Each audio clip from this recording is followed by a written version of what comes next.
What is up, RotoGrinders? Dean here. It's Wednesday, 11 o'clock in the morning. Split slate, 5-gamer. We're going to take you all straight up the lock. We yield to crunch time. Crunch time's got, we have Derek Carty of the bat, Derek Carty of the blitz. We have Dave Potts, Cheeseisgood, taking y'all up the lock. And I believe the Luch, Justin Carlucci, will be holding that down as far as the hosting duties, myself and Stevie. Typically, it's myself and Blender. Blender, to my knowledge, the best of my knowledge, is still on a cruise in Alaska, or he's watching wrestling, or he's doing both. He's on a bit of a vacation, so hopefully he's enjoying himself. We're invading. This is Blender's turf, typically, Stevie. So feel free to do any drop any Blender-isms if you want. Whatever's in your mind, by all means. How are things in your world? We were just talking before the show, Stevie, like that. A little bit different Wednesday morning. I rarely talk on a Wednesday morning. Usually maybe on a Monday.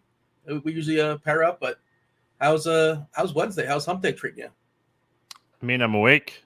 I've gotten a lot of work done this morning. My kids woke me up early, so was able to get a lot of work done this morning. Looked at both early and the late slate. So what a slate this is, Dean. I mean, I think that's the nicest way that I can put it. So my tweet I just sent out was we're gonna talk about this slate because I mean this is one of those slates where, like, if you're a contrarian tournament player, it's fun because you could definitely take some shots on some pitching.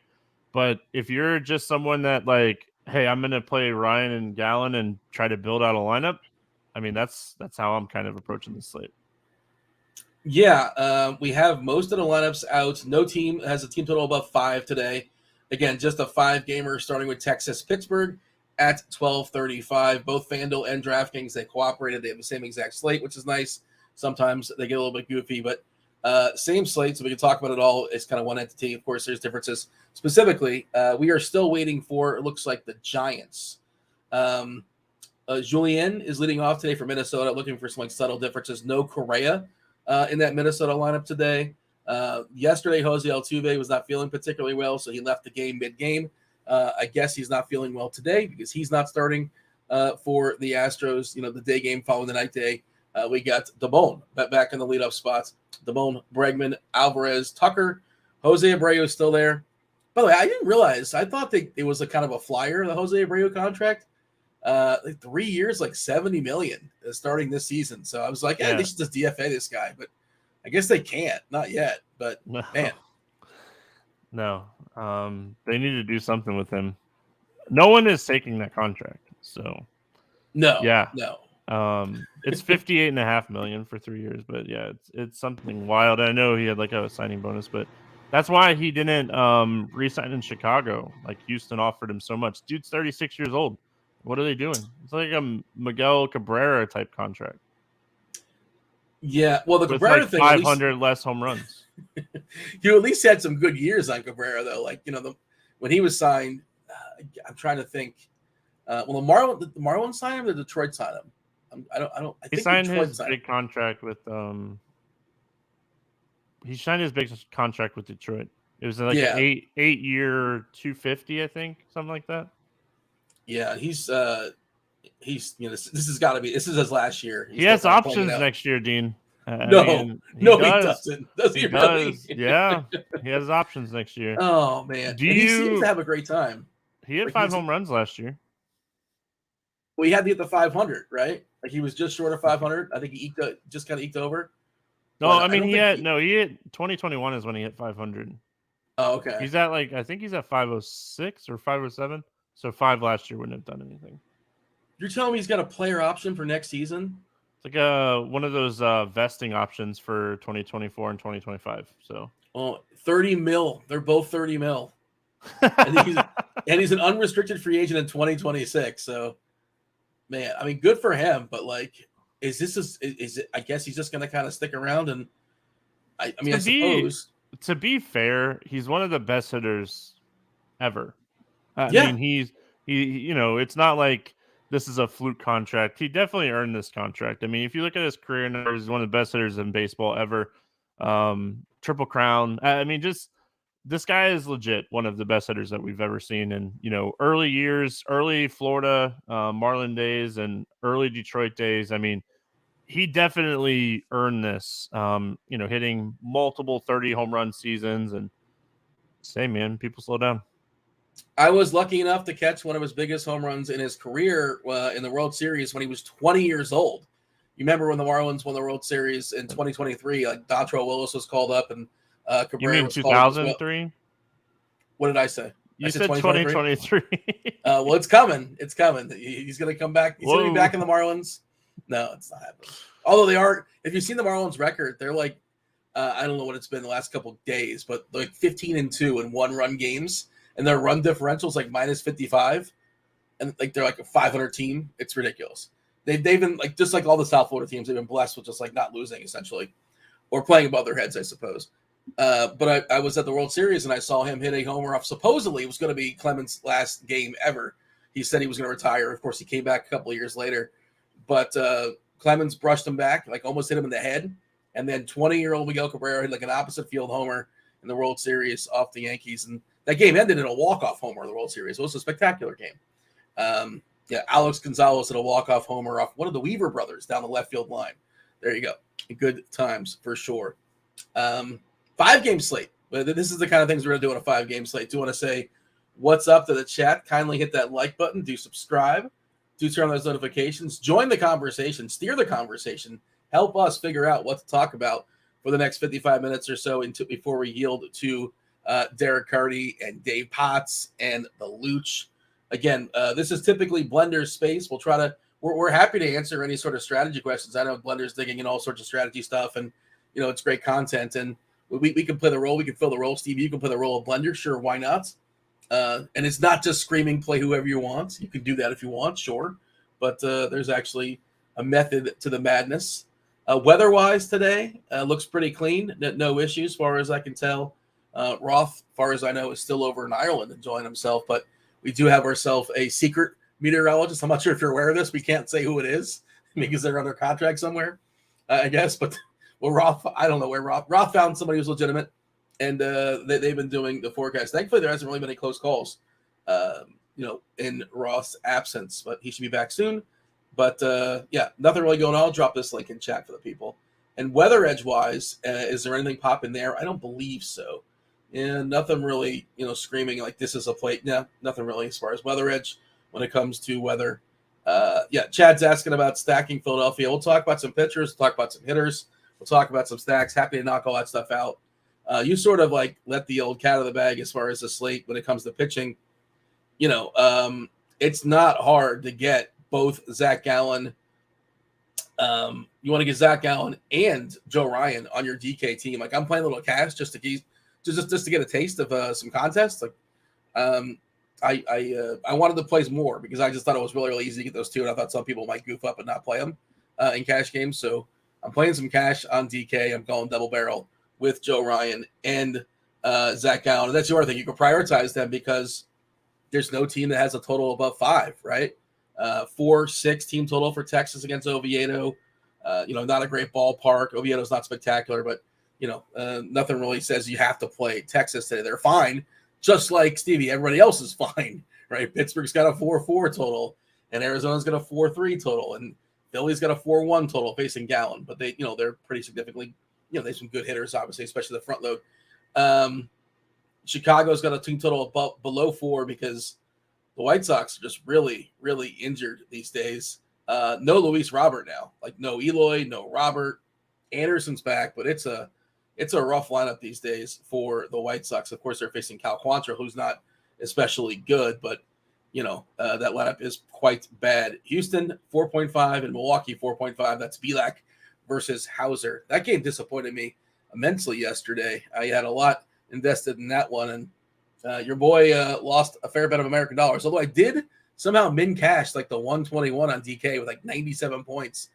I guess points were a scarcity yesterday, right? We're all the teams are basically bad. That's how it is. You don't have to outrun the bear; just got to outrun most of the people running against the bear. So is that the saying, more or less? But yeah, had a good night. Yeah. Well, who did good for you? Or just like you did just enough and nobody else did anything? Owen Miller did really good for me.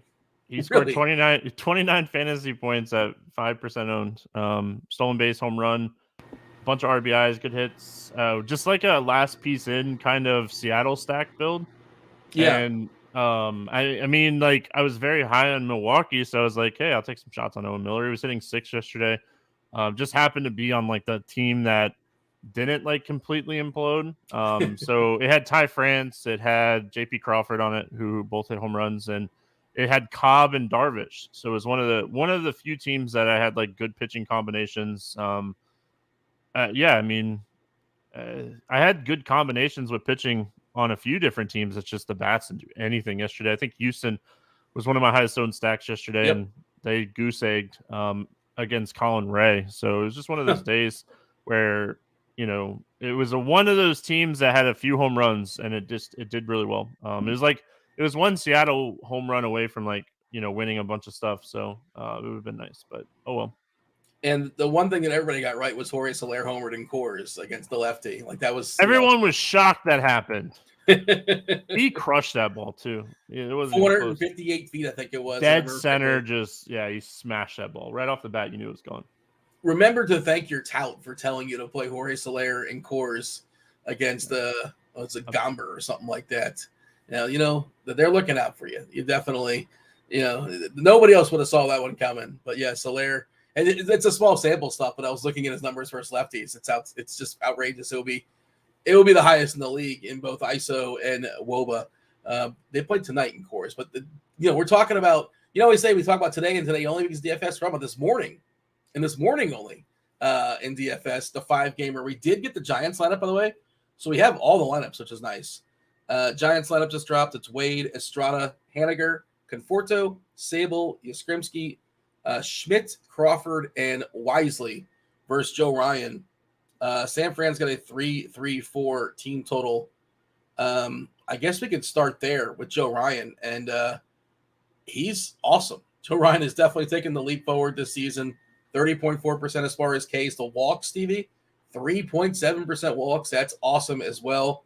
He's been a little bit lucky as far as home on the fly ball. If you want to, say he's due for some negative regression, 6.7% as far as home on a fly ball rate, 0.64 homers per 9. But Ryan looks spectacular. This Giants lineup, I want to pull up the plate IQ and see if it's got the official lineup just yet, but it's been striking out a lot. Is there any reason why? I guess it's 1 and 1A if you want to do that. I was reading Dave Potts' article, Cheese's article before the show, and he was basically saying last time Gallen imploded and Ryan, we haven't seen him implode basically all season. So I guess the number one guy is Ryan. But to me, it's like 1 and 1A, and on DK, I'm just going to play them both in cash. And on FanDuel, I'll figure it out what I'm going to do. Actually, my shell lineup does have Ryan in it. It wasn't very hard. But do you have a preference amongst these two, Ryan versus Gallen? Who won in that trade? Could you imagine Joe Ryan with the Rays right now? Like, oh, man. They never lose trades, the Rays. I forgot about that. Yeah. They lost that trade. It was a Nelson Cruz for Joe Ryan or something. That is what it was. Yeah. It's funny. I thought you were talking about Jazz. Jazz was traded. No, that was Zach Gallen. Yeah, they lost that. Yeah, that was Miami Marlins. But anyway, so wait, who lost that one? I don't know if there's a definitive winner or loser in that one. I don't think either team lost that one. I think I'd rather have Gallen, but I think so too. But anyway, I mean, Ryan, 14.7% swinging strikes, highest of his career. Maybe we see a little decrease in that. The strikeout rate, 30.4%. We saw him in 5 starts in 2021 have the same type of strikeout rate over the course of the season last year. It ended up being around 25%. He is a fly ball pitcher, so like the fly ball to home runs could be wonky sometimes. I do agree with you. I think we're going to see a little bit of regression. I don't know when. I mean, it's impossible to kind of guess when that's going to happen. So, like Joe Ryan a lot, like you were talking about, I'm going to be trying to play Ryan and Gallen together. I think they're 1A, 1B. I don't really have a preference. If I had to, I think it'd be Ryan over Gallen if I had to choose one, just because, I mean, Gallen still has to face Turner, Harper, Castellanos, Schwarber. Like that 4 is way better than the 4 that like San Francisco is going to run out there against Ryan. What is it? Haniger, Conforto, Estrada, Wade. I mean, which 4 would you rather face if you're a pitcher? So I think I'd give a slight lean to Joe Ryan as the top arm today. And then like the next best is probably Desclafani. Like Minnesota strikes out a bunch. So like if you're pivoting off of one of those two guys, I think Desclafani, he hasn't had a big strikeout rate. He does strike out righties higher. 5 right-handed hitters in this lineup today. The lineup that Minnesota rolled out for today, 29% Ks. So I think Desclafani is the best of the rest type of option today. I think he's actually pretty solid. This team doesn't have a lot of power in it. It's not the typical Minnesota lineup. So I think Desclafani is someone that can pitch well today. Another former Marlins pitcher. You're right, by the way, about these. If you pull up Plate IQ, there's some small sample sizes here, so I don't want to completely go overboard on it. Like, but I'll tell you, I was looking at this before the show. Like you're talking about doing research. I had time. I've never really dug into Wallner on Minnesota because he just hasn't really played much. But 7th prospect in the organization coming into the season. The bat has him projected for striking out, like we see like an 11 at bats, whatever, big whoop-de-doo. At 36, 37, 38% so far this season in 11 at bats. But the bat projects him to strike out at 36.5% in his major league career, according to the bat. So, yeah. Well, no Gallo, no Correa. Like, it's not the best lineup for Minnesota today. No, and you got Taylor in there who strikes out a lot. Of course, there's some power there. And even Buxton, who's got power, but he strikes out a lot too. And it's like every single one of these guys, every one of them is in the red, which is it's color coded, it's dummy proof. You just look at the colors and it says if you're in the red, that means you're doing bad, and every single one of them is bad when it comes to striking out. Again, the samples are not huge on some of them, but the samples we have, tons and tons of strikeouts. I did run some optimals just for funsies to kind of see what's popping up in cash, and now they're talking about. Let's see, I saw Jared in chat talking about double barreling aces in cash. Yeah, on DK, that's what I'm doing, and that's what optimals are saying as well. 74% for Ryan. I capped it for what it's worth, so it would be even higher. Gallon at 68, Desclafani at 30%, and then Cal Quantrill getting 28%. But the first, so many are all, Gallon and Ryan. It'll take me a while to get to a combination that's not those two. Mr. Gerg, by the way, says in chat, imagine if the Marlins still had Lopez and Gallon. Yeah, their rotation would be like they're very good. Marlins have a lot of flaws, but as an organization, they're very good at developing pitchers. Of course, yeah, they traded Lopez for a rise. But yeah, they still had Gallon, Lopez, Yuri Perez. Scuffle a little bit last night in Coors, but that's he's still obviously just 20 years old. Of course, Sandy Alcantara pitching tonight. Yeah, Luzardo looks legit. Cabrera, when he's not walking away, looks good. Yeah, for sure that rotation would be quite outrageous. You're not playing cash today, are you? I assume you're not. No, you got to remember about Jose Fernandez too. Like had that accident not happened, like so. No, I'm playing two teams today on this early slate. Just some single entry stuff, no cash.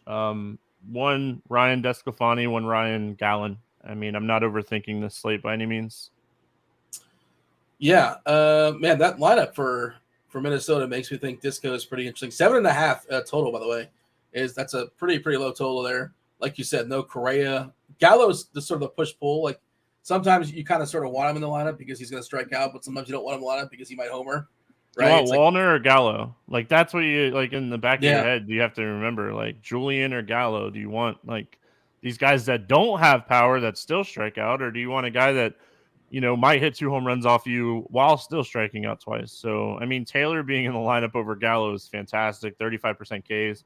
Desclafani doesn't walk people. I think he's around like a 3% on the season, so he throws a lot of strikes. And yeah, I mean, this is one of those spots you're just like, maybe going into the slate you didn't have a ton of interest, but now it's just like, yeah. So can we talk about Cal Quantrill being chalky as like the SP2 of the slate? Like, what are people doing? Like, the White Sox. I get it, but like we have one of the worst like umpires in baseball behind the plate, very extreme hitters umpire. Like he's not going to get any borderline like balls and strikes in this spot. I don't understand him being chalky. Like I wrote up on lineup HQ, so I had salary tags today. I wrote up like Ranger Suarez. Like if I'm gonna just punt, I'm just gonna punt. Like give me Ranger Suarez as like the punt SP2. Oh, I can't get behind Cal Quantrill being chalky as an SP2 today. How stretched out is Ranger? Can he basically throw 90, 95 pitches? I haven't considered him just because I didn't think I needed to.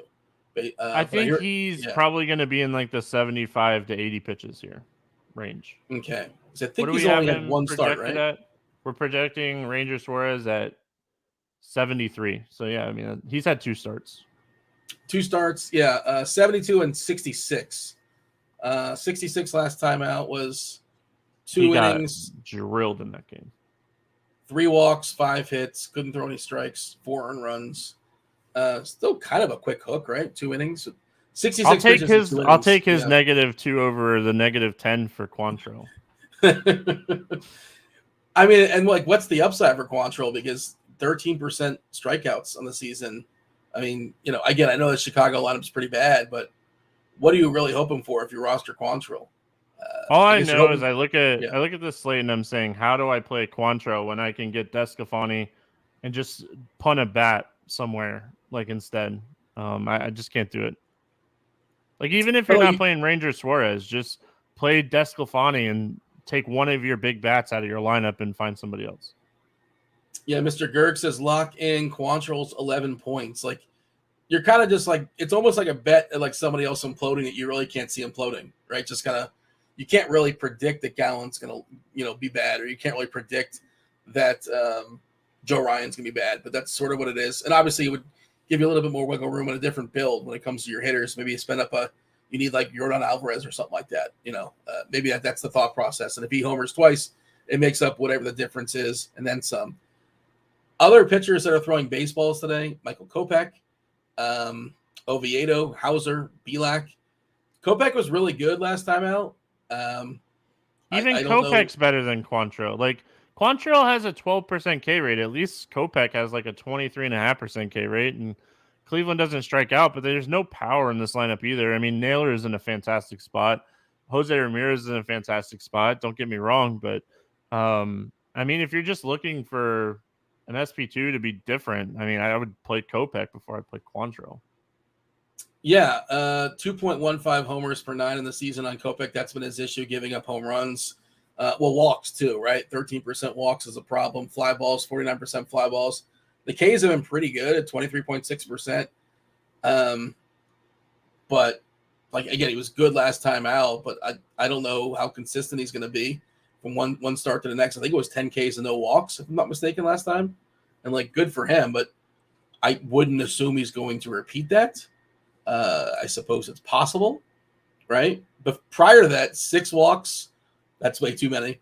6 walks, 1, 5, 2, 4, 4, 3, 3. Like it just all over the place as far as his control is certainly an issue. But if you're running 100 lineups or 50 lineups, I think you get a taste, you get a piece just because baseball, goofy stuff happens. But it doesn't sound like he's going to make your first 2 or 3 lineups or whatever you're making, and probably not going to make mine either. Because it doesn't seem all that necessary. That's kind of where we're at. And I would have him ahead of Oviedo. I would have him ahead of Hauser and Bielak. But I don't know what that's saying. I think I would. We didn't do rankings for the early slate. We do it for the late slate, the main slate. But you want to acknowledge the existence of Adrian Hauser or the existence of Bielak? Okay, so for me, like, it's Ryan Gallen, 1A, 1B, Descafani, and then there's a massive, massive gap between that. So I think, like, if you're taking any of these guys, Bielak or Oviedo, Kopech, I'm not playing Cal Quantrill. I have to do my blender impression, right? I'm not playing I'm not playing a guy with a strikeout rate under 15% that's going to be chalky. I don't care what the lineup he's facing looks like. So I'm half tempted to, like, make a White Sox stack as my second team here today because I don't believe in Cal Quantrill at all. He's going to go out and he's going to throw 100 pitches. He probably has the highest, like, pitch count leash on the slate, but there's no reason this guy should be chalky today. So yeah, I mean, Hauser, against Houston, probably not going there. Oviedo, I think, is okay. That game's in Pittsburgh, so he has the ballpark advantage. Texas is a good team. Belak, I think, has a little bit of strikeout upside. His pitch count probably a little lower than some of these guys. But, yeah, I mean, it's bad. It's not good. This slate is not good for pitching. Yeah, small sample, 18 innings this year for Belak, 22.6% as far as Ks. Swinging strike rate 11.2%, which suggests that's not completely fraudulent. But again, the sample is pretty small. You mentioned White Sox, Zach. Like, okay, build it now. Like you tease the idea. No, I love Gavin Sheets. So we'll talk when we okay. talk about bats. I like Gavin Sheets a lot. Jake Berger is like an underrated hitter. So I would probably build around like Sheets and Berger. I would play Berger over Moncada in my stack because they're both third base to make my stack even different. And then like Vaughn is someone that can hit home runs too. So like it's probably like a 4-4 type of build team more than like a 5-3 type of build team. Yeah. But I mean, the one thing that you like about them is the pricing is really good. So like it's really easy to say like, hey, I'm going to play Ryan and Gallen or Ryan and DeSclafani or Gallen and DeSclafani and say I'm going to take the contrarian White Sox stack against Cal Quantrill. You mentioned Vaughn has the ability to hit a home run. You know, he does not. It's Benintendi. At least he hasn't shown the ability. I know on your podcast, you're always talking about Abreu not having the ability to hit a home run. I did the same thing. I think we did a pre-show. Was that on the air? Or was that pre-show? We were knocking Jose Abreu. I think it was both, possibly. No, it was pre-show. We were talking about pre-show. We were talking about his contract and how upside down they are on Jose Abreu. Who homers first, Benintendi or Jose Abreu? I mean, I would probably pick Abreu. Yeah. You feel good about that? No. I think didn't Chicago like really pay Benintendi too? Like I feel like they gave like a legit deal. I know it was a deal where Boston didn't match it. And I know the Boston area was very high on Benintendi in general. I mean, this is a first round draft pick guy. He got a 5-year, I think 70 million or 75 million. Like it was really big. KC? It was KC last year, right? No. Yeah. So he was with Kansas City and then he went to Kansas City deal. I think didn't it turn into Chicago in like a trade or something? I'm not sure, but I thought his last team was. Yeah, I thought he was a free agent from Kansas City, and then he signed with the White Sox. Yeah, 5 years, $75 million. Maybe it was traded. I don't know. I'm not sure. If only we had a machine that can type this into, and we can ask the question, and they'll just kind of spit it out to us. He did get traded. Oh. Yeah. Boston traded him to KC? Yep. Okay. Yeah. Well, he's yet to homer as well. I said maybe he's due. Maybe he's due for a homer. I don't really know. Bossbro is asking about, he was in the Yankees too. Yeah, that's right. Jeremy's saying in the chat he was in the Yankees. Wasn't he a Yankee for a brief period last year? Maybe down the stretch. I think they traded for him for the playoffs, the playoff run. It's a good call. It's been a lot of teams, a lot of uniforms. Bossbro is asking about. He hasn't panned out. That's why. Yeah. Generally, something's not going well if you're on 4 teams in like a year and a half. We talked about Kopech. I don't know if there's anything else to say. Boss was asking about Kopech. What's up with him? Inconsistency is command. That's his problem. Yeah, it's just command. Like, I mean, this is a guy in 2021 that had a 36% K rate, and like he has big ceiling. His command is all over the place. I mean, a deep dive on him a few weeks ago, and just it's command more than anything else. It's not commanding his pitches. It's not getting ahead of counts. His four-seam fastball went from like a 24% K rate to like a 30% K rate. His slider went from like a 42% K rate to like a 22%. So it seemed like a 20% dip. It's just not generating any whiffs. So I think a lot of it has to do with like spin. And was he one of the guys that was like using stuff to generate a little bit more spin? Because he's not generating enough spin anymore. So it's tough to say. But when you're looking at like his 2021 numbers and all that stuff that came out, and with the sticky stuff and like his numbers this year and last year, something changed. So he's just not generating the spin.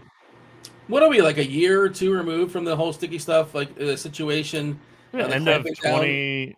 It was like it started to become a thing in like the end of 2021, and like really became a thing last year. You used to pitch, and like I Use guess it every time.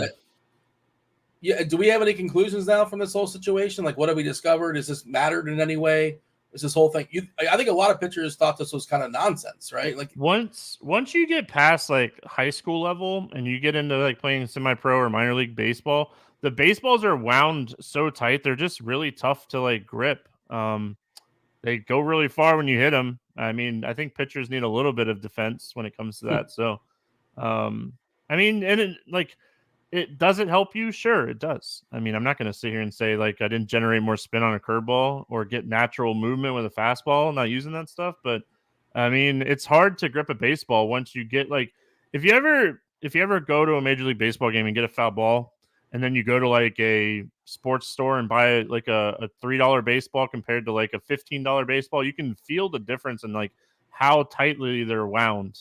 So like when the ball hits the like clay on a bad pitch, it's the umpires really kind of throwing that ball out. Like the pitchers would love to have that ball back and have that scuffing and be able to do some weird stuff with it. So it's very interesting how baseball and how pitching works, but that like it's so different like from like little league baseball, which everybody plays typically, and then going to like a Major League Baseball and seeing the difference in a ball. It's just hard to grip, man. Yeah, or you'll even see batters, like you said, the ball's in the dirt, the batter like, kick it aside. They don't want that ball going back in play. Because the extra movement you can get on any kind of scuffing, like Nolan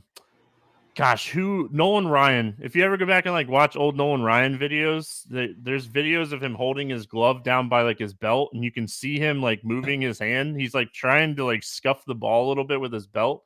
He was like famously notorious for that. So any kind of edge like that, I think it just became like way blown up where they were using like some weird stuff. I think the Rawson that they get this year is okay, but yeah, I mean, you got to have something. The baseballs are wound so tight. I think the Negro brothers, right? Joe and Phil were also notorious for that. I don't know why that's what jumps in my head. I just pulled up Ryan's career. Was Wakefield known for that? Like Wakefield used to do some wild stuff with baseballs. I guess. I mean, does that help with the knuckle? I suppose it would help the knuckleball. I don't know. I mean, no one's ever been able to do it as good as him. So it's tough to say. So I just pulled this up, and we have time, right? But this is wild. In 1974, Nolan Ryan threw. He threw 332 innings. Yep, it's wild. And what's crazy about that number is he averaged over a strikeout per inning, even throwing that many innings. What's also crazy is he pitched 20 years after that. He still pitched 20 more years. I don't know what year did he hit Robin Ventura, and Robin Ventura like attacked him on the plate when 93, 94. No, he was out of the league by 93. 90. Robin Ventura ran after him. Nolan Ryan pitched into like his late 40s or mid 40s or something. It was wild. Yeah, he played. Yeah, age 46. He was pitching. Do you want to know a fun fact about Nolan Ryan? Sure. If you take away like his 66 season where he only threw like I think it was like one like outing, 3 innings or something like that, and he gave 19 years old. Yeah. Yeah, he didn't have a home run per 9 over 1 in any season that he pitched in Major League Baseball. Wow, that's pretty crazy. According to the chat, Frederick's saying 1993 was Ventura versus Ryan. So you're saying Ventura attacked Nolan Ryan when he was 46 years old? He don't care. Oh man, I was watching the Seattle game last night, and Trevor May hit Julio Rodriguez. Oh, he was pissed. Or was it Julio? No, it was Ty France. He hit Ty France like on the wrist. I highly doubt Ty France is in the lineup tonight, by the way. Okay, I didn't see that. I did see hit him like right here, and then hit Suarez like 2 batters later, and like Trevor May was like, "Dude, I'm so sorry. I didn't mean to. It was a full count. I didn't want to hit you. I'm sorry." And that's the other thing for the sticky stuff. Like it helps you control the ball. Like you can guide it a little bit better too. It's get more grip. Yeah, that's a whole other conversation, I suppose. Give me the summary as far as pitchers. Still plenty of time. We'll knock out the stacks. We got crunch time coming. You have Carty coming in. You have Dave Potts, Cheeseisgood as well coming about 20 minutes or so. Whatever y'all want us to talk about, by all means, we're happy to do so. Do kindly hit that like button. Do subscribe. Do turn on those notifications. We'll be on later as well. I believe 5 o'clock later, taking you up to lock for the second lock Wednesday. The split slates. Previous to this, you probably watched. Maybe you may have watched. You may not have. Maybe you don't have the notifications turned on.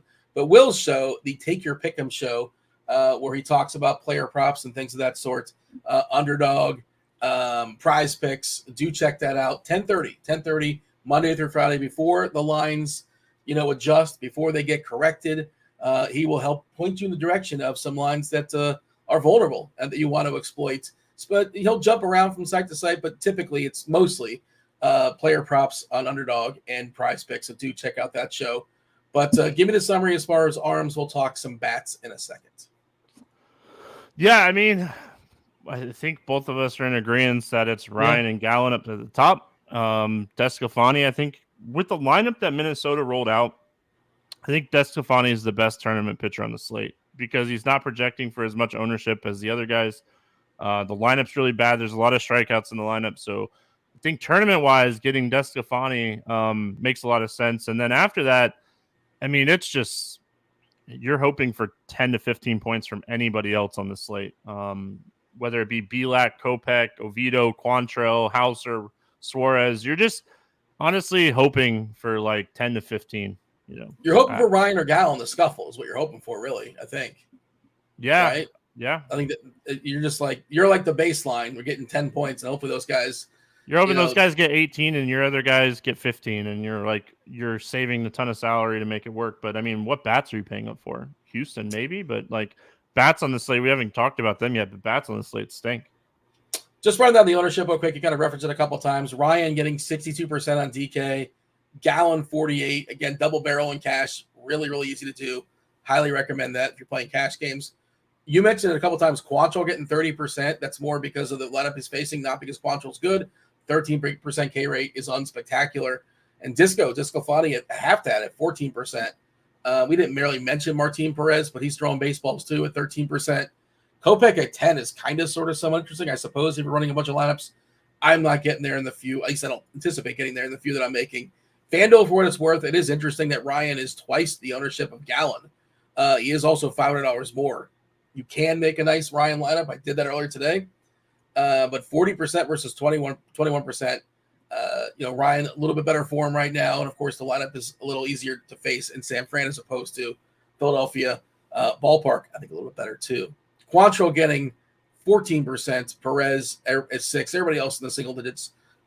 Disco's 9.7 on FanDuel. That's the tricky part there. It's like 9.7's a lot for DeSclafani. It's not much off Gallen at 10.7, 11.2 at Ryan, but, it is different, and it's a short slate. Stacks, Stevie, nobody, no team is above 5, right? I'm giving a refresh as far as the stacks. We saw, 4-6 for Texas versus Oviedo. Tough matchup for Philly, so just 4.25. I think the biggest number is either Houston. Yeah, Houston and Milwaukee both at 4.5 as far as their team total, and Texas at 4.6. So Texas, Milwaukee, Houston, probably the three, most appealing offenses. Owen Miller, by the way, your boy Owen Miller, batting cleanup today for Milwaukee. I think that says more about Milwaukee's lineup than it does about Owen Miller, but good for him. And we mentioned no Altuve for Houston, no Correa for Minnesota. Do you have a clear and obvious, like, this is my favorite stack, or is it, again, it's just kind of dealer's choice and it's all a big mess of, like, it's all okay, but nothing I need? If you said, oh, you got to cut out one of these teams, okay, I'll figure it out. I'll make it work. I'm not desperate to play any of these stacks. Is that where you're at as well? I think Texas would be my favorite. Like, if I was going to full on 4 or 5 man stack somebody, I think Texas would be the team that I'd be looking at. I hate the ballpark in Pittsburgh. There's no perfect scenario today, but Oviedo high walks, gives up a lot of hard contact. I guess a lot of, like, doesn't generate a lot of soft contact because he's more of like a medium to hard contact rate guy. Simeon, Seager, Lowe, Garcia, Young, Heim, Grossman. I mean, like, the stack makes sense. So I like that. I mean, I think Pittsburgh is really interesting today. I didn't come into the slate thinking like I would be really high on Pittsburgh today, but McCutchen hits lefties well. Joe hits lefties well. Castro hits lefties well. Delay, the catcher, if you're playing on DraftKings, hits catchers well.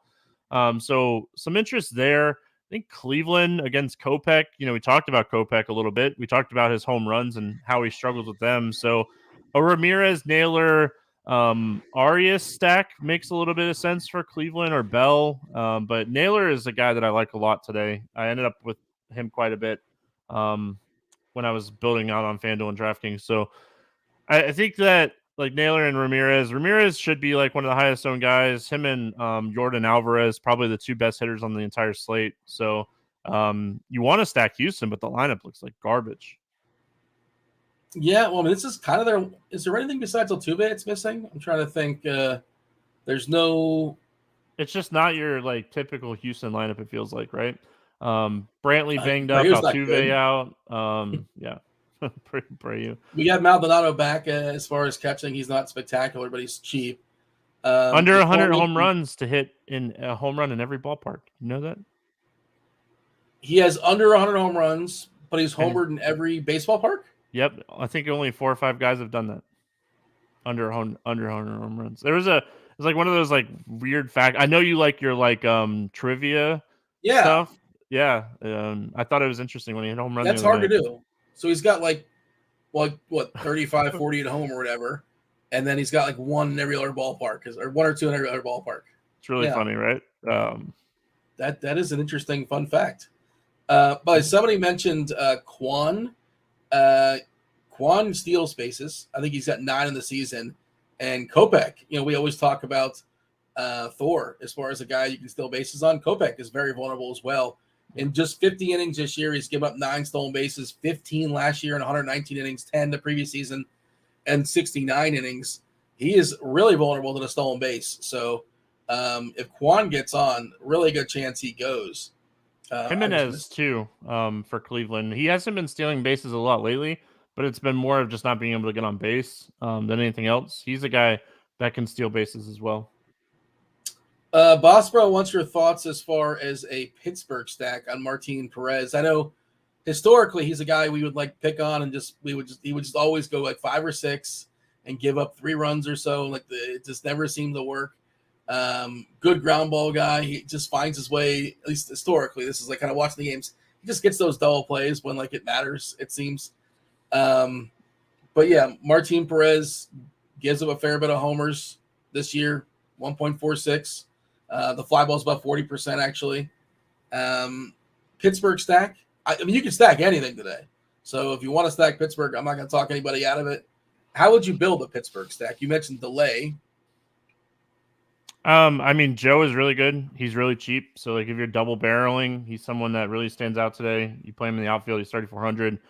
He has a 378 ISO, 460 WOBA against left-handed pitching this season. So like Connor Joe, not like your household name, but he's someone that I really like in this matchup. Castro, another cheap option at shortstop or second base. I think he's 3,000 on DraftKings and 2,600 on FanDuel. He hits left-handed pitching really well. So like DraftKings, if you want a cheap catcher, Delay has a 430 WOBA in a very small sample size. He hits the ball on the ground a ton. That's the only problem. But Perez is giving up more fly balls this year. McCutchen is another guy that hits, left-handed pitching really well. What I think is really interesting is the 2 guys that are probably going to be the most popular of Pittsburgh are Reynolds and Hayes. So you could kind of build around those guys with some of these guys that hit left-handed pitching well. But yeah, I mean, I definitely like Pittsburgh. It's probably not like a full stack. It's either like a secondary 3-man stack, or if I'm building like a 4-4 type of stack. Asking about a Milwaukee mini stack in chat. That's Alan asking about Milwaukee mini stack. I will just say, just for starters, Contreras. I'm not sure if you've seen this ownership projection for him. One of the best catchers in the slate, and the price is pretty good, and you have the salary as well. We're looking at a 37% projection as far as a catcher ownership. That's a huge number. Batting 5th here versus Belak. Adames also has got a really nice price. I don't know if you were watching that game at all last night, but he just missed at least once. I think maybe twice. Looked like he almost got there. Miller is super cheap as well. Is there a pinch hit risk for Miller? I feel like there is off the top of my head, but I'm not sure. I'm not certain if that's true or not. He's going to get some ownership just because he's cheap. Winker is another guy. A couple lefties. Several lefties here for them. Let's see. That's Yelich, Winker, Rowdy. Rowdy, I thought would be a little more popular than what he is at 7% currently. I like the Milwaukee side. Bielak, I think, is one of the more vulnerable pitchers, I guess we'll say, on this slate. Despite the fact that Milwaukee let me down yesterday, I'm happy to go right back. How do you feel about the Brewers, a little mini stack, or even a full stack if you want to make it? I don't think I stacked the Brewers today. I mean, mini stacks are fine. Bielak's not a bad pitcher. He is a guy that will tend to give up a home run or two, but I mean, overall, he's going to give a bunch of hard contact. There's just not a lot of hard contact in this lineup. When I think only like 3 guys grade out as like above average, hard contact guys. So, and one of them's Yelich, and you're going to get a ground ball guy facing a ground ball pitcher. So, Adames was one of my favorite plays yesterday. Miller, like I mentioned, was one of my favorite plays yesterday. But yeah, a one-off Rowdy Tellez, I think is fine. I don't understand the ownership on Contreras. He's been struggling against right-handed pitching this season. So 110 ISO, 300 WOBA. I'm punting catcher because of this. I just hope Contreras doesn't hit one out of the ballpark. Well, I think the reason why is because he's last man standing, right? Jose Herrera, Garrett Stubbs, Sebi, Zavala. These are real people that play baseball. I would take Cam Heim. Gallagher. I would take Heim if I was going to pay up, or I would just punt.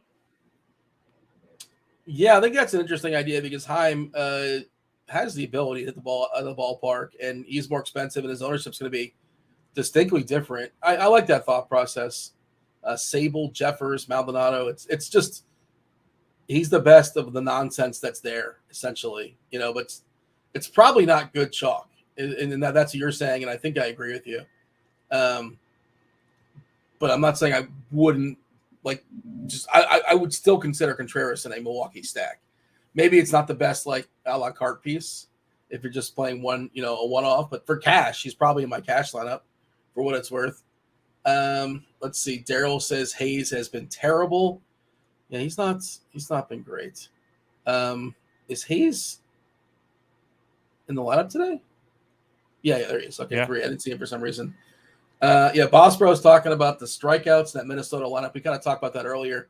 The samples, some of the samples on some of the hitters are not huge, but what we've seen, we're looking at a monster number as far as potential case. That's why you're talking about Disclafani, the absence of Correa, a little bit of a different lineup there for Minnesota. No Gallo as well.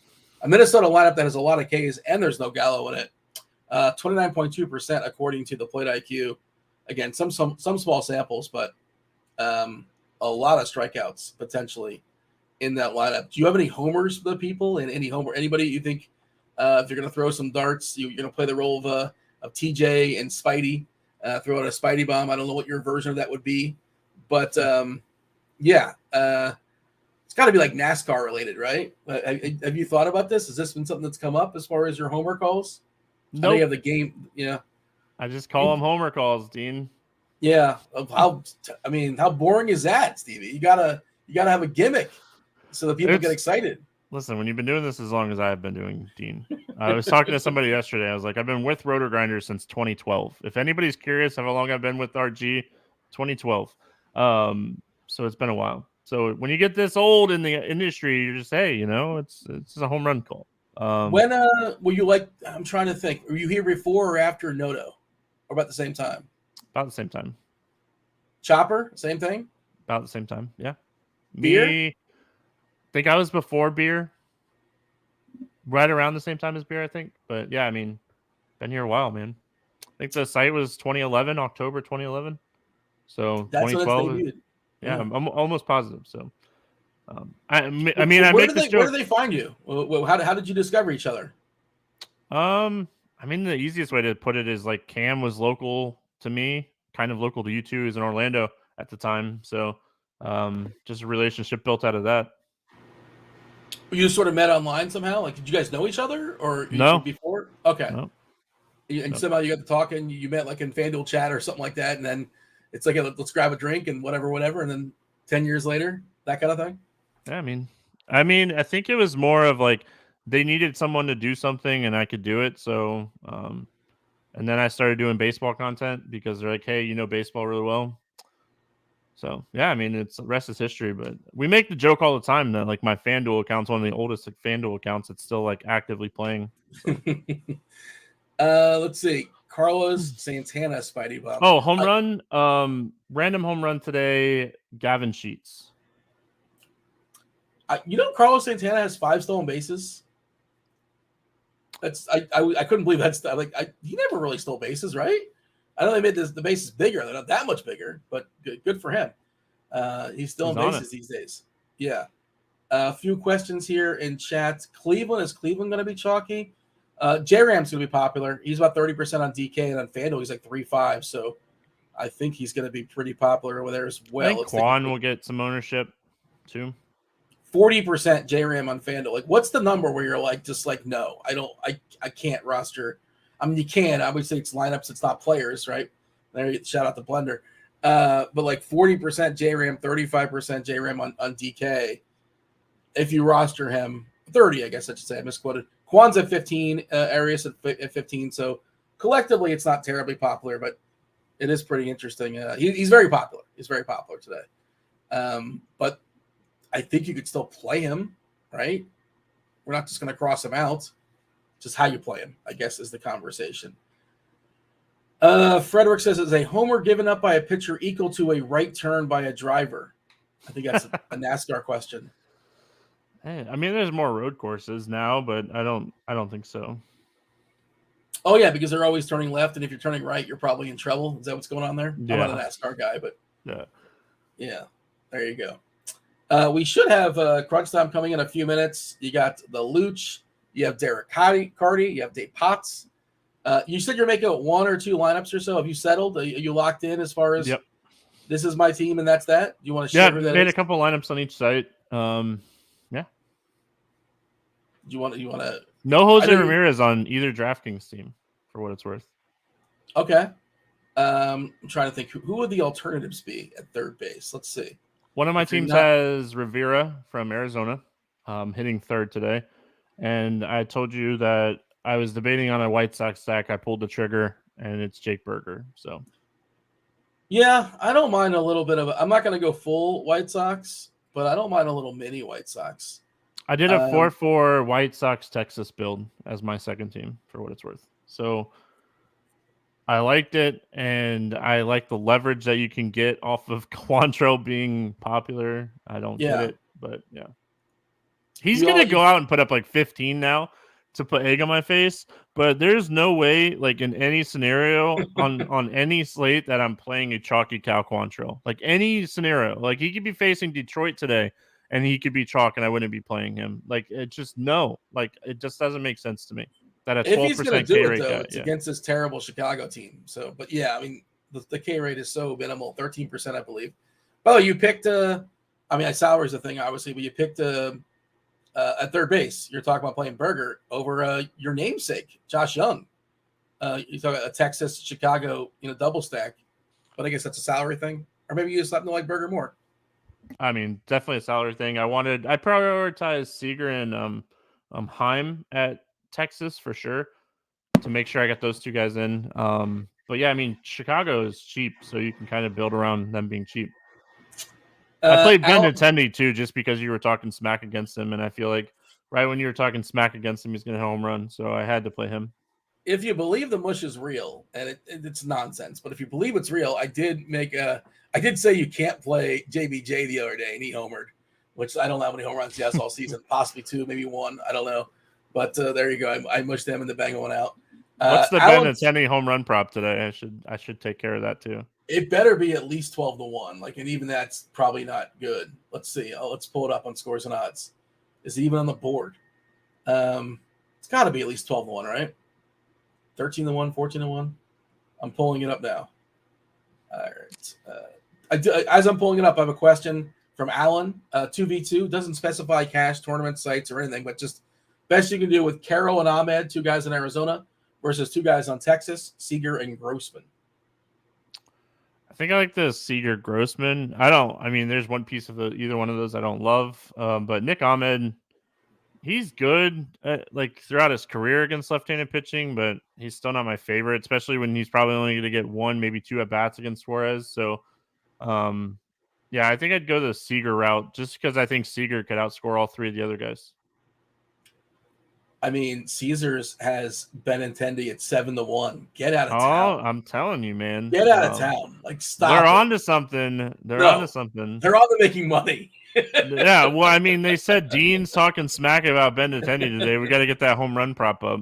So, if you really want it, you can get it at FanDuel at plus 870. So that's a better number. But 7-1, get out of town. Like, I'm not recommending it for any of it. But we'll have Carty come on in a second. And the bat has chances of hitting a home run. I'm curious what it is now for Benintendi. We have time to pull it up, or maybe he's pulling it up. He's probably in the bullpen listening right now, or getting his hair done. Let's see. I'm pulling up Benintendi. It's from most likely to least likely to. I'm going to go to the bottom because I'm guessing he's way near the bottom as far as guys that potentially are going to homer. Well, what is your guess, like math wise? What does math say? What's the chances? I mean, I would say it's like probably less than 5%. But now that you have talked about how much he sucks for like the last 15 minutes, I think it's like 25%. It's funny. Is it not? It's actually not as terrible. So, by the way, just for funsies, Straw's got a 1% chance. Miles Straw, 0.01. And Quan, 0.03. Listen, don't start talking smack on Straw. I don't want to play him too. I mean, I'm building lineups off of who you're talking smack against. So he's another guy that can steal bases, and like Kopech is really vulnerable to stealing bases. You want to do the old wraparound by all means. I guess if Cam Gallagher gets on base, he can muck that up because he has no wheels at all. Benintendi's got let's see, according to the bat, I think a 9%. Yeah, 9%, 0.09. That's something. That's a number. It's greater than 0.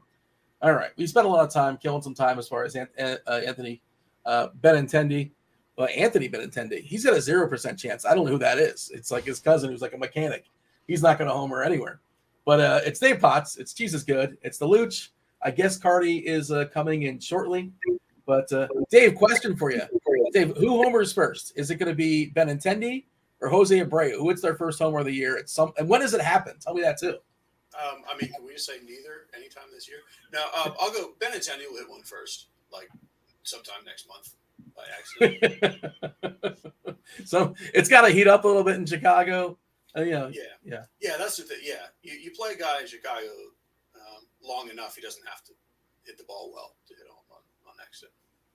We spent an hour talking about the slate, and this is why we're just sort of killing time talking about Andrew Benintendi home run props, because that's the sort of how that goes down. And yeah, I guess you got to take a second there if you can figure out your mic. Justin, Luch. Yeah, I have a whole bunch of mics. I had to plug stuff in after I was a hole in my head yesterday. I wonder which one this is. I don't think I actually 47 microphones. How does that one? There you go. Is that one better? There you go. Now you're good. I believe. Well, producer Steve will confirm, but to me, yeah, Steve, do I sound better there? It's stunning how many microphones show up on my settings, given that I have 3 microphones, but there's like 9 available to me. Big mic guy. Yeah, apparently. I don't know about it, but apparently, yes. Cool. Yeah. Carty, Right. what's up? Let me just see what happens. You're good. Don't change it. You're good. Oh, but Steve's talking to me now. And, whew. Oh, yeah. So, Dean, did you expect Boston was, to steal maybe better. yesterday's game, or what's your feelings about Miami now that it's 3-1? Have they changed? I mean, look, going into the series, I thought Boston was the better team, better parts at least. Miami has played above their heads significantly. They're one of the worst shooting teams the entire season, and they had the best 3-point percentage shots in all the playoffs, and that kind of stuff has to come back down at some point. Like, I know Vincent's been spectacular and Martin's been spectacular, and obviously Butler playing out of his mind, but they were due for some negative regression. I don't think Boston's done. I think Miami moves on just because math. They should probably win one of these next 3, but I'm not fully comfortable about it. I feel better about my Panthers, who may or may not close it out tonight versus Carolina. I know, Cheese, you've been watching that hockey. How do you feel about those Panthers? They're going to. I mean, they're Bob Brodsky, 67 saves in a row. Oh, it's crazy. I mean, I still have to think Carolina. I don't know, figures it out, but yeah, sometimes when the goalie gets hot, there's nothing you can do but just lose. And he's legit. I'm rooting for you. Yeah, it's been a lot of fun. We're gonna go. We're gonna watch it. If there is a a Stanley Cup final game, it's the arena's like 10 minutes away from me, so we'll actually leave the house. We'll put on pants, and we're gonna watch the Panthers if that goes down. Got to put on pants because it's in the ice arena. Otherwise, you'd be okay either way. Stevie, you got anything here for the boys before we step aside and make way for the FanDuel sponsor Crunch Time? Gavin Sheets home run. What's up, Cheese? TJ, Derek, have a great show. Yeah, we'll be back later at 5 o'clock, running it back. The sequel to this original, the FanDuel sponsor Crunch Time. It's going to be the Luch. It's going to be Derek Carty. It's Dave Potts. It starts right now. Luch, take it away. What's up, guys? Thanks for sticking with us here. Welcome to Crunch Time. We got a funky little 5-game slate kicking off in about a half an hour here. Good to see you guys. Carty, Cheese, how's it going today? Going pretty well. How about yourself? Can't complain. Gotta love a little multi-slate Wednesday. I'm sure there'll be some questions. Every Wednesday now. This is just like the thing. I hope it doesn't happen all year, honestly. Just for content-wise, it's a lot. But it is good for watching baseball all day.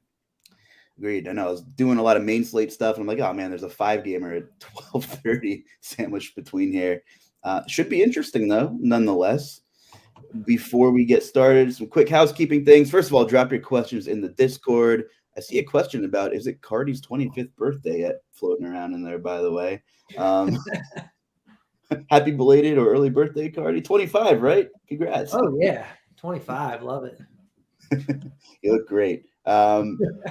Check out Chief's new prop show every day during the week. RotoGrinders DFS pick'em expert Will Priester from the Prop Shop Discord has a new show talking about prize picks, underdog, whatever you want prop wise. He's the guy for it. We got him at RotoGrinders, 10:30 a.m. Eastern. You can catch the Chief on RG. And of course, if you aren't signed up for FanDuel Sportsbook and you're in a legal sports betting state where FanDuel is available, I don't know what you're doing. Get on in there and get a no sweat first bet up to $1,000. So without further ado, we'll dive into this fun little 5-gamer. Get your questions in, and we'll get to them toward the end of the show. Let's just jump into it, and we'll talk about pitching first. Joe Ryan, highest priced pitcher on FanDuel. Zach Gallen at 10-7. And in the wise words of Dean, he got mollywopped during his last start. And then you have a bunch of, and a couple of cheap guys at the bottom. So I guess I'll just go over to you first, Mr. Potts. What are your thoughts on pitching here? It's kind of an interesting slate, mostly just because you have to wonder how many people are going to either downgrade Zach Gallen because of the bad last start or upgrade Michael Kopech because of the great last start. I think we're pretty much living in an age where these things don't really happen anymore. Like the general public, whatever that even means. I don't think there's that much of a general public playing a 12:30 Wednesday slate anyway. But I don't, it's not like we're going to see some massive boost on Michael Kopech ownership because of one great start. I think, I'm in agreement with that Joe Ryan is ahead of Zach Gallen as the SP1. Just play Joe Ryan and some Zach Gallen. And even though they may not be the best points per dollar pitchers, I don't particularly care because we're looking at like a crazy low strikeout Cal Quantrill. For savings, or Ranger Suarez, who hasn't topped 72 pitches this year against Arizona. I don't know. I don't like those guys at all. They're probably like Quantrill has the chance to be totally fine points per dollar. Even Suarez does in 5 innings, but I don't need the salary. I don't care. I don't want to play those jokers. I want to play Ryan and Gallen. And while they'll be popular, I don't think they'll be like 100% owned. So that's just what I'm doing. I'm not overthinking it. Carty, are you on the same wavelength there, or do you have any different opinions? Obviously, the bat, seems to like Joe Ryan and Gallen, I guess, for the most part. What are your thoughts here? Yeah, I think Ryan's definitely better than Gallen. I think if you're paying up for for a guy. Like, he's the guy to pay up for, especially in cash, especially on DraftKings. I don't dislike Quantrill or Suarez as much as Cheese does, though. Yeah, like, Quantrill's not a great pitcher, but he has a super long leash. So if he's pitching well, there is more upside than I think people may realize. He's facing a below average White Sox team that's taking a park downgrade. And he's cheap. Like, he's cheaper than a lot of the worst, pretty much he's better than basically everyone on the slate except for Ryan and Gallen. And he's cheaper than most of them too. So I think Quantrill's fantastic. Ranger Suarez, I think Cheese is, I don't know the right word. Let's say Cheese is being a duty head by saying that he hasn't thrown more than 72 pitches. Like, that's not really fair because he's only started twice in the majors. He started 3 times in the minors before that. He was injured. He was working his way back. He's still building up. He could throw 90 today. Now, whether that's enough to win a tournament, I mean, that is capped upside. But he's really cheap. The matchup is good. He's probably the most talented pitcher on the slate that isn't Ryan or Gallen. And he's the cheapest. So at least on both sides, he's the cheapest. So I don't know. I like Suarez too. In cash, I think you're fine to play Ryan in one of those two. I don't think you have to play Ryan Gallen. And in GPPs, I like both of them quite a bit. Cheese, It's weird to say someone is a duty head for just stating an irrefutable fact. Yeah, I didn't say he's going to be held to something that isn't true. I didn't say he's going to be held to 72 pitches today. He's not. He'll throw at least 80, and he's fine. But like saying he hasn't thrown more than 72 pitches is simply a true fact. It's true, but there's context around it that was missed. Yeah. The implication is he's not going to go deep. He's not going to throw that many pitches, but Correct. That's not necessarily true. Well, it is true that he's not going to throw that many pitches. Like right. he theoretically could throw 90. 90 is a lot different than 72, though. Yeah, correct. But I did not say anything untrue or misleading or anything. I just stated a fact. I apologize for the fact statements. So let's say this. Let's say you can't afford Ryan and Gallen, and you don't trust Ranger Suarez leash, and you don't like Cal Quantrill's low strikeouts. Desclafani, Perez, Kopech, Belak.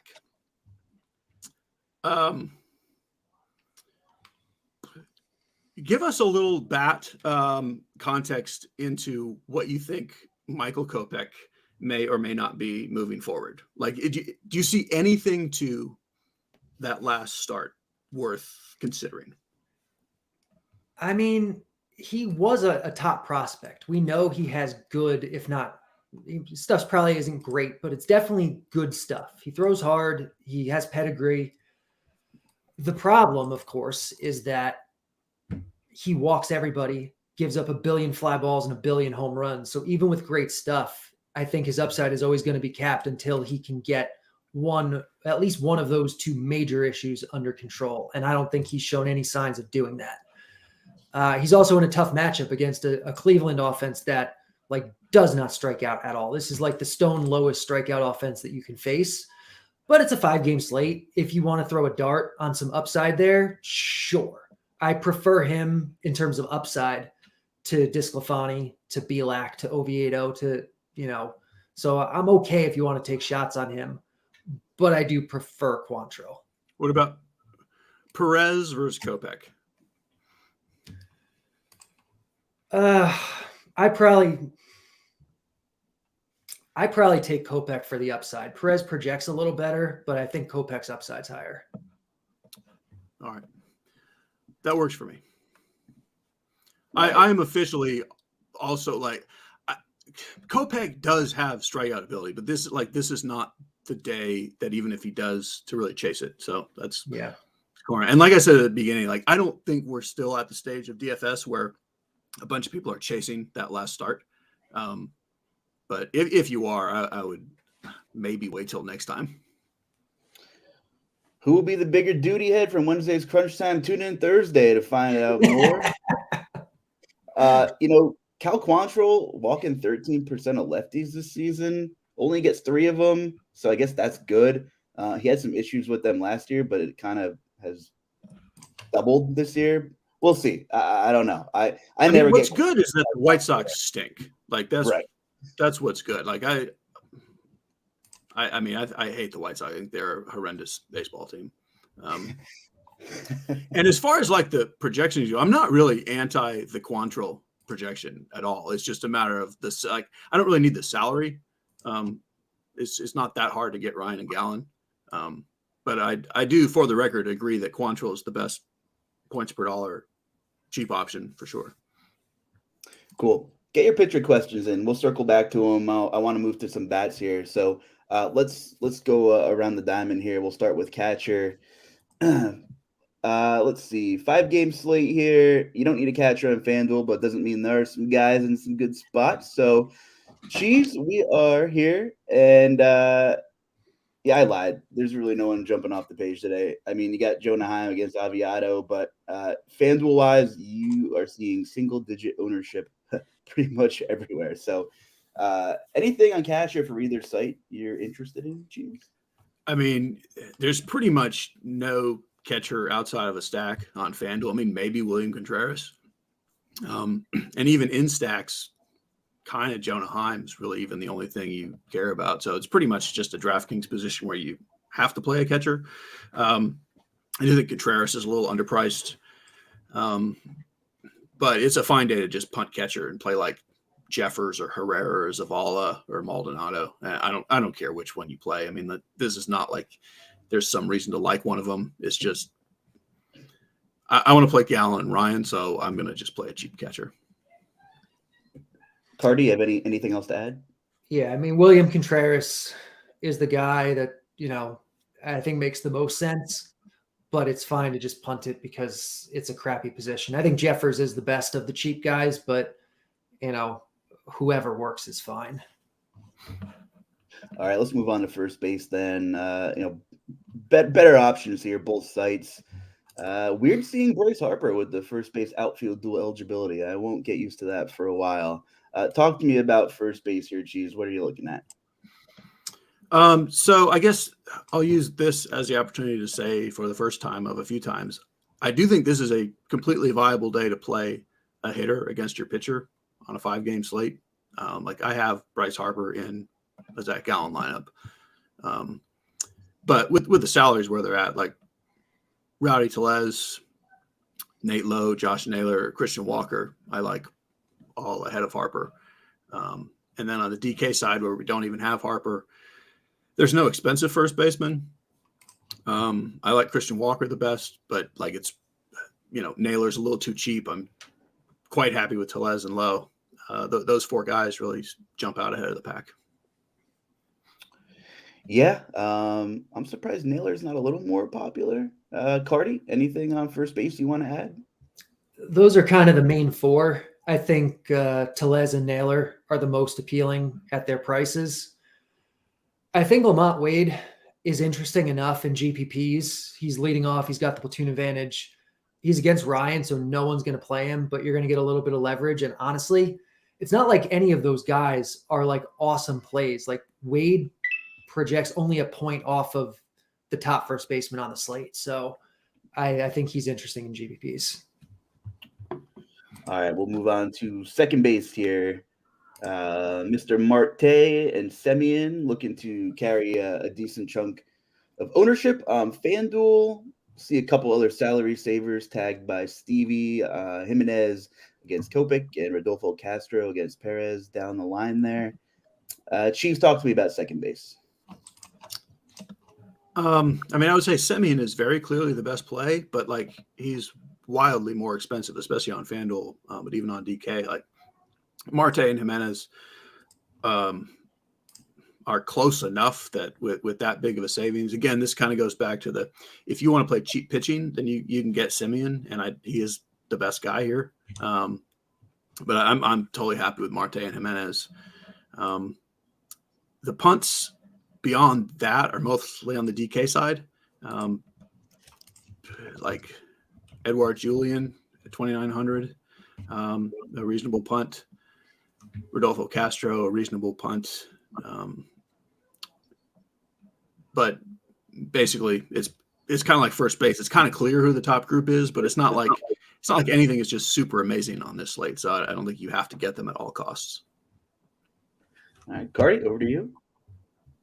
Agreed. Semion's clearly the top guy, but too expensive. I think the guys that make the most sense salary-wise are on FanDuel, Jimenez, Ketel Marte. On DraftKings, just punting with Willie Castro, I'm fine with. Second base is disgusting.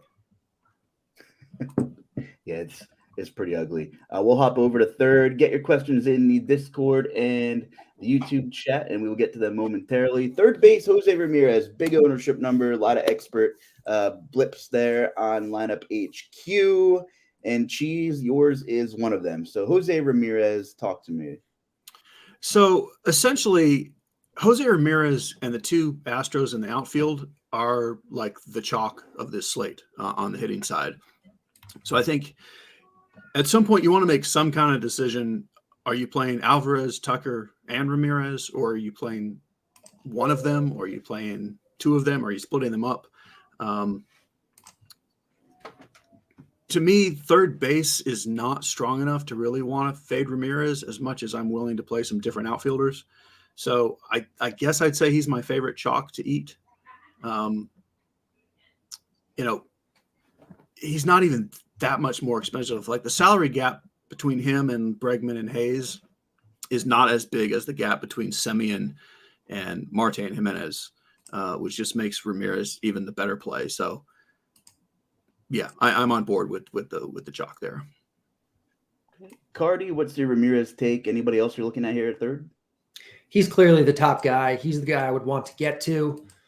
If you're looking to pivot off in tournaments, I mean, you have Bregman, you have Josh Young, Cabrian Hayes.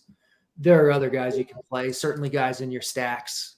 But Ramirez is definitely the top option by a good amount. All right. We'll go to shortstop. Cheese. Corey Seager. I know you're a big Seager guy. Good to see him playing baseball again. Talk to me about shortstop. Yeah. I mean, the world is a better place when Corey Seager is playing baseball. But he's certainly priced like it, especially on FanDuel, where he's 4K. And then like Adames, Trey Turner, and Rosario and Tim Anderson are all under 3. So I don't feel like he's some sort of must play. He's my favorite shortstop.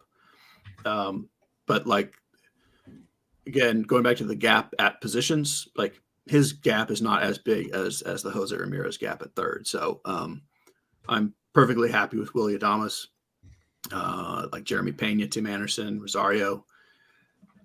I don't really like full punting it outside of stacks because those guys are all reachable. Carty, I see the bat projects Trey Turner fairly well against Gallen. What are your thoughts on him today?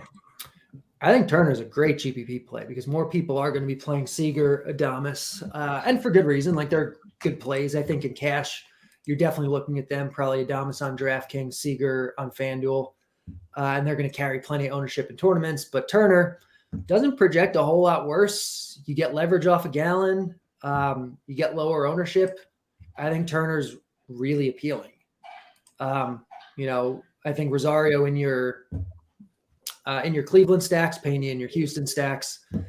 And we haven't talked too much about it, but I really think a giant stack today in GPPs is fantastic. And you have a really cheap Brandon Crawford on DraftKings, especially at 2.2, that fills kind of a weak position. So I'm on board with that.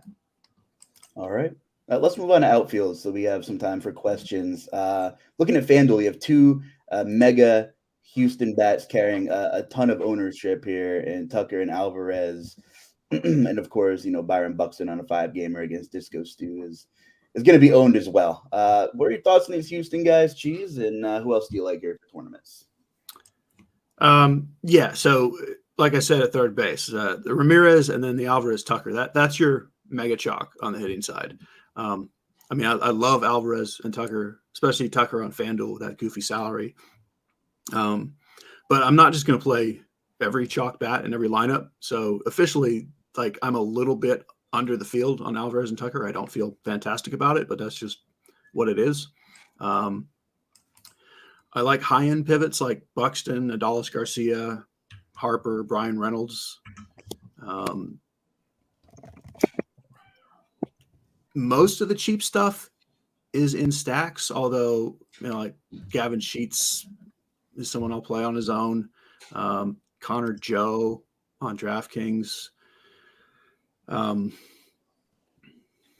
Clint Frazier's back in the world. I didn't know that was going to happen. Not that he's necessarily good at all or worth playing. I'm just pointing out that he's back in the world. I didn't know. And he changed his name back to Clint. Yeah, I don't know. Like, where's he been? I haven't even. Well, he played last year under the name Jackson Frazier, so you might have missed him because his name was Jackson. I like Jackson better. Like, sounds like a better player. Anyway, he did steal a base yesterday. I think that's important to point out. He is super fast. He's not fast. Anyhow, I like cheap White Sox is my point. But basically pay up in the outfield. But I like paying up away from Alvarez Tucker in tournaments. Just like that's the place I'd rather get a little different. I'd rather play Gallen, Ryan, and Ramirez, and just hope Alvarez only hits one homer. Carty, talk to me about outfield, and then we'll dive into some questions I'm compiling over here. Alvarez Tucker, clearly the best. You're going to want to prioritize them in cash and in lineups where you can take their ownership in GPPs. But yeah, you have Buxton, you have Christian Yelich, who's in a good spot. Andrew McCutchen is really good. I love Kyle Schwarber in GPPs as a leverage play off a Gallen. Plenty of power upside there. On DK, I like the cheap Texas bats. I like the cheap Guardians bats, Josh Smith, Leody Taveras, Miles Straw, Gabriel Arias, Robbie Grossman, all those type of guys I think are really good over there. I thought this was an important question, so I'm going to jump to the middle of the questions I've put together here. Power rank favorite stacks from Flo in the chat. Can you give me, Cheese, can you give me maybe like your two contrarian stacks you're looking at today? Yeah, so I kind of only think Houston is really maybe kind of chalky. Like it's going to get spread out enough that I think most things are. I don't know if contrarian is the word, but I would say the Diamondbacks are probably the team I'm most over the field on. And then very sadly, the horrendous White Sox. Carty, I'll ask you the same question. Anything off the wall you're looking at? I know you mentioned the Giants. Are you sticking with that one? Yeah, definitely. So the bat thinks the best team is the Rangers, who the bat also has projected for the most ownership. Houston's main guys will have a lot, but you think they'll stack wise they'll be the chalkiest two, Cheese? Probably. I mean, but I think it's outside of those main two. I think it's really nothing really counts as chalk. Yeah. So I mean, kind of once you get past the Rangers, the bat sees basically every team as pretty similar, except it doesn't really like the Diamondbacks that much. So like, why not stack against the chalkier pitchers? Because you're getting pretty similar projection anyway, and you're getting all that leverage. So I think the Giants are fantastic. I think the Phillies are viable. And I think like cheap Guardians, cheap Brewers, I think they're really good too.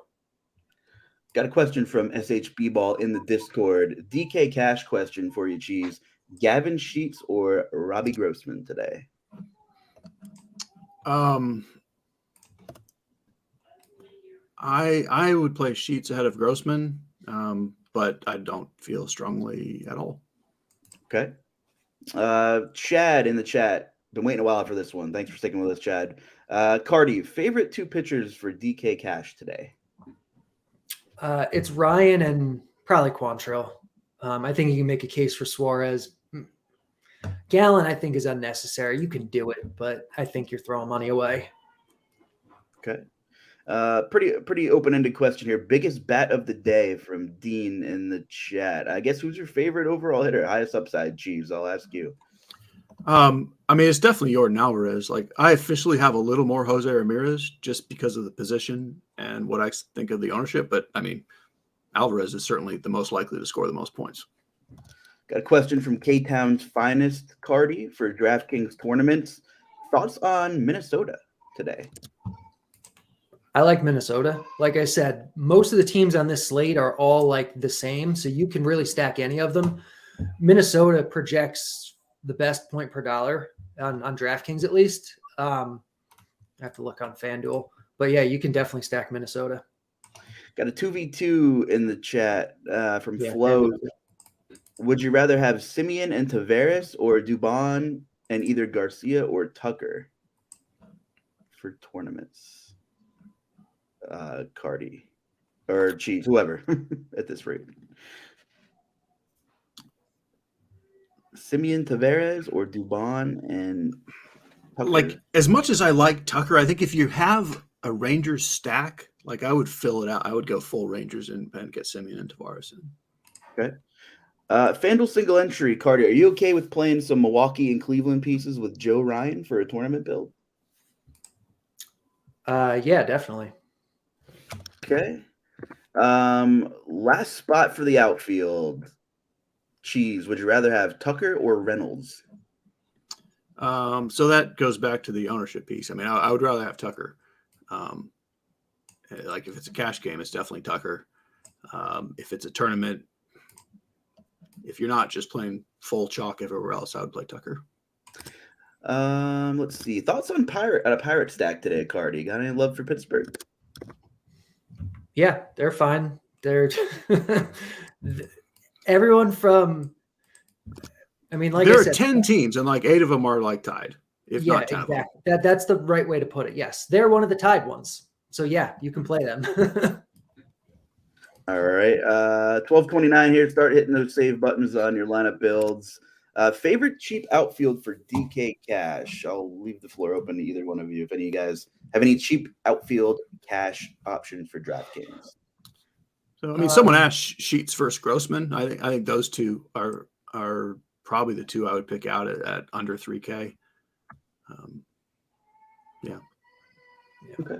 Cool.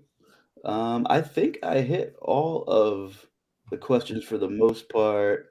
I had a Dewey Lake Cleveland question. You know, I think it goes without saying. There's definitely Cleveland bats in play today. Let's see. Would you rather have Naylor, Gallon, or Disco Stew and Tellez for DraftKings 2v2? Naylor Gallon for me. Got it. Thanks. 12:30. I think we hit lock, folks. Thanks for sticking with us. I'm going to be extra tuned into Ranger Suarez today to see what's going on with the duty head verbiage we had from earlier. So we'll see how many pitches he throws. We'll see how he does. I guess that's it. Do you guys have anything else before we get out of here and get ready for the main slate? I think that's about it. I mean, we're going to be back tonight. I'm pretty sure, me and Cheese. So are you back with us too, Luch? I don't think so. I should probably Okay. check. But it was a little bit more to talk about on the night slate. A little bit more. Yeah, Sandy Alcantara at Coors is a discussion itself. So it should be fun. All right. Well, thanks for sticking with us. For producer Steve, for Cheese and Carty, I'm Justin. Good luck, everybody. See you tonight.